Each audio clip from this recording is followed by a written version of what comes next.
Right guys, welcome back to the channel, and today I've got another set of predictions for you, this time being for the 2020-21 League 1 table. My Premier League predictions have done quite well, so I thought I'd get this video out as quickly as possible. So without further ado, let's get on to the predictions. So we're going to start off with the 4 teams who I think will get relegated, and in 24th we do have Rochdale. Now, they look like they're in trouble, for being honest with you. They've lost a lot of their key players, including the goal scorer Ian Henderson. I replaced him with someone from Charlton. Excellent.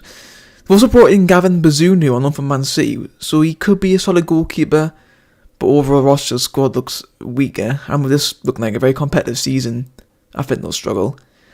23rd, we've got Accrington Stanley. Now, I predicted Accrington to get relegated every single year, and I've always managed to survive comfortably, but this year will be the year to go down. You can mark my words there.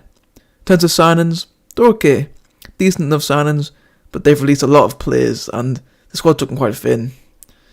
22nd, we've got AFC Wimbledon. Now, again, every year I predicted Wimbledon get relegated, and they've all survived by the skins of their teeth, but not this time. Again, they brought in a few players that look okay, but they've also released a lot of players and haven't impressed me at all in pre-season. They were able to beat a bunch of non-league teams. When they've come up against an opponent of quality, they got battered, so I think it's time for them to make a drop in the League 2. And finally, in 21st, we do have Northampton. Now, Northampton are lucky to even be here.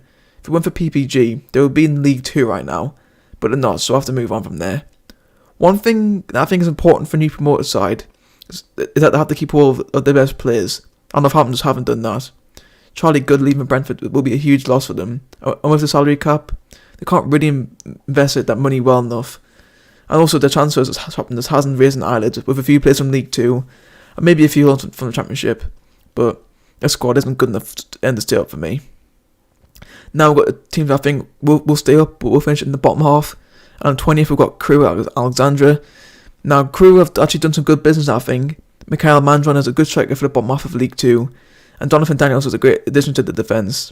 They managed to keep all of the key players, and I think they'll just stay up. 19th we've got Swindon Town. Now I didn't know what to put Swindon, to be honest with you.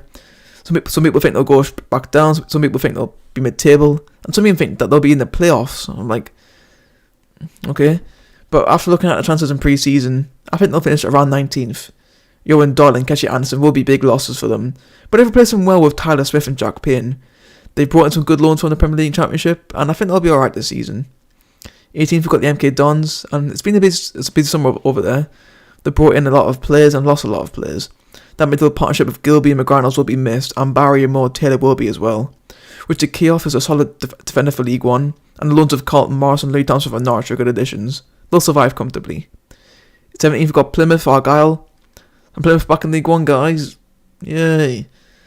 The signs of McCormick, Noble and McLeod are excellent additions, and haven't lost any key players, so I think they'll be comfortable in the end. 16th we've got Lincoln City, and I think Lincoln have the potential of finishing higher than 16th, but we'll have to wait and see there. We've got a lot of options in midfield now with signings of McGrandles, Brickcut and Jones, and in defence of Walsh, Jackson and Monsmer. Bostwick and Early will be huge losses, as will Payne and Bolger, but Lincoln have bought well, and I'm excited to see how they get on this season. 15th we've got Shrewsbury Town. Now, what's the point of Shrewsbury even being in League 1? They're just there. They don't do anything. The team is near enough to the same as last year, bar a few signings. They'll finish 15th, but it won't be exciting. 14th we've got Burton Albion. Now, will Burton have a chance for promotion again? Since the relegation 2 years ago, they've looked like they are, and the season could go tits up. They've lost their manager, they've lost their key players, and the ones that have brought in are average at best. Some people think that they have the potential to go down, and I honestly wouldn't be surprised. 13th we've got Blackpool. Now, what is the hype over Blackpool? I mean, this is the second year in a row now where people think they'll be in the playoff race. Why? Their squad's nothing special. They've lost the main sources of goals with Guandelay and Delfonso leaving. Jess Spearn has also left. And who have they brought in? Ethan Robson. I mean, he'll spend more time in the treatment room than on the pitch. Jerry Yates, which caused Rotherham fans to laugh at Blackpool because he's crap apparently. Blackpool don't have a good enough squad to get promotion. They did well against Stoke, but it's Stoke. The 13th, and that's being generous. Now we're going to go to the 6 teams. They'll finish top half, but won't quite get top 6. And 12th we've got Gillingham. Now, Gillingham surprised a lot of people last season with their late playoff push, and I think they'll be dark horses again this season. They've bought well again with Dempsey and McKenzie being the standout players there. Mandron and Emma will be big losses for them, but I think they'll be okay. 11th we've got Bristol Rovers. Now again, they're another dark horse this season.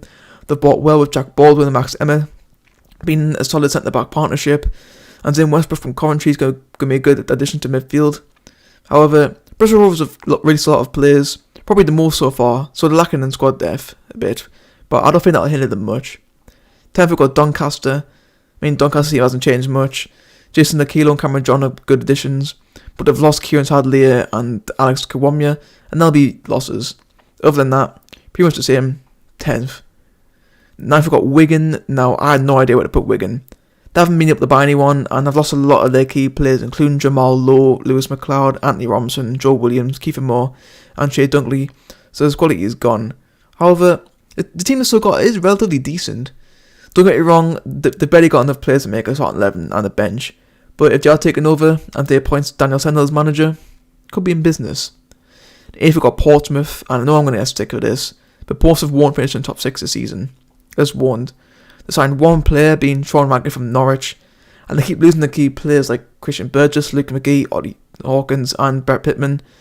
The game against Stevenage was an absolute joke, and they're lucky to have even won that game. They look shaky.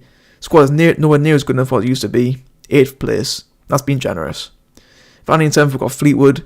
I think Fleetwood has surprised a lot of people last season, but it was clear that there's no point in finishing in the playoffs if you don't win them, and that's what happened there. They've actually lost a few of the key players here, and I haven't really replaced them well enough, but Joey Barton, even though I just absolutely hate the guy, he has proved he can do anything with his squad, so I think they'll be up there this season. Now I've got the first two teams I think will finish in the playoffs, and in 6th I've got Sunderland. It just won't happen. It just won't happen. There's no way we're going to finish in the playoffs. Our squad's thin, and the players we've signed aren't the best for a promotion chasing side, but they're still okay enough for League One, I suppose. Pre-season was average at best, but I'm just praying that we get our act together for this season and finish in the top 6. 5th we've got Oxford. Now, I think this is the lowest I've ever seen Oxford being predicted this season. Everyone thinks they'll get finish top 2 or 3rd at worst, but I'm not sure. Fairness to Oxford, they haven't lost any of the key players, and have added more on top of that.